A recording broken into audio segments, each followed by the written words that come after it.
रहते हैं यहाँ पे, तो हमें बढ़िया लगता है यहाँ पे कि बाहर के लोग इधर आते हैं अपना टैलेंट दिखाने के लिए। तो मतलब कुल मिला के बहुत अच्छा है, पब्लिक को अच्छा लग रहा है और सब सपोर्ट कर रहे हैं यहाँ पे उत्तराखंड में।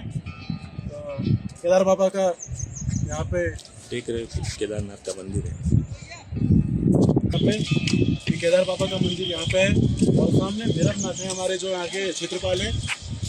ये पूरा केदारपुरी है और देखे होंगे आप पीछे से जो 2000 में हुआ था, ये पीछे है मंदिर के सामने जो बैक है पीछे है।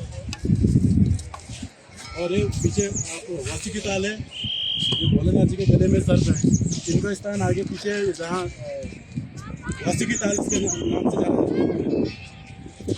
तो कुल मिला के यहाँ पे अच्छा ही लग रहा है सबको, बढ़िया है। सब सपोर्ट दे रहे हैं भाई को, अपने भाई के लिए हम पूरा सपोर्ट कर रहे हैं यहाँ पे।